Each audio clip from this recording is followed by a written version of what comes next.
আমার বড় পীর আব্দুল কাদের জিলানী রহমতুল্লাহ আলাইহির বাবার নাম ছিল আবু জংলে। ধৈর্যের মধ্যে যে ফল, এটা তার প্রমাণ। বড় পীর আব্দুল কাদের জিলানী রহমতুল্লাহ আলাইহির বাবার নাম কি ছিল? তিনি নদীর পাড়ে আবাদত করতেছে। কার ইবাদত করতেছে? আল্লাহ। ইবাদত যখন করতেছে, ওনার ক্ষুধার্ত বাপ চলে আসছে। ক্ষুধা লাগলে কি মাথা ঠিক থাকে? খিদা লাগলে কি ইবাদত বন্দেগী মজা লাগে? খিদা লাগলে কি আল্লাহরে ডাকতে ভাল লাগে? কোনো কিছুই। পেট শান্তি, দুনিয়া শান্তি। তার খিদা লেগে গেল। খিদা লাগার পরে এমন খিদা লাগছে, জন্মের খিদা লাগছে। যেই নদীর পাড়ে তিনি ইবাদত বন্দেগী করতেছেন, এই নদী দিয়ে একটা ফল আইতেছে। সুবহানাল্লাহ। কি আসতেছে?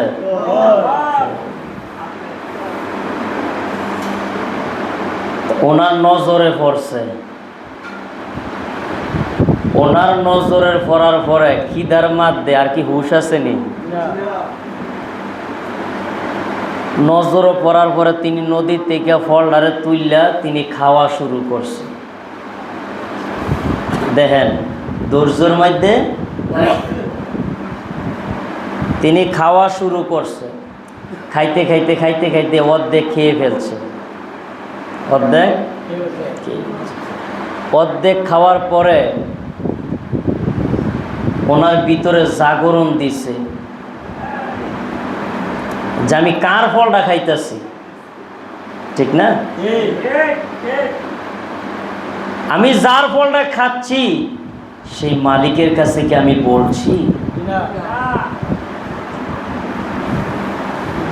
মাঝে মধ্যে মুর্শিদ কেবল একটা কথা বলে, কার খেত গরু দেও, বলে না? কার খেত গরু দাও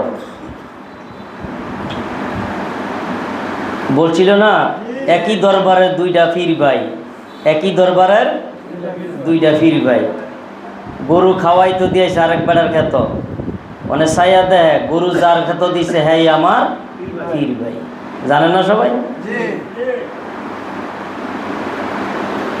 অর্ধেক যখন খেয়ে ফেলছে, তার ভিতরে আল্লাহর জাগরণ সৃষ্টি হচ্ছে যে আমি কার ফলটা খাইলাম, মালিকের কাছে তো বললাম না। আর আমরা খাইয়া কই দুরু একটানে খাইছি, বেশি খাইছি। হ্যাঁ, আমরা খাইয়া কি কই? দুরু একটানে খাইছি, বেশি খাইছি, বেশি দোয়ার খাই নেই। আমরা বলি আল্লাহ সব হক মাফ করবে, কিন্তু বান্দার হক আল্লাহ কি করবে না? মাফ করবে না। আল্লাহর কাছে অন্যায় করছেন, আল্লাহ বলবে যে আমি মাফ করে দিলাম।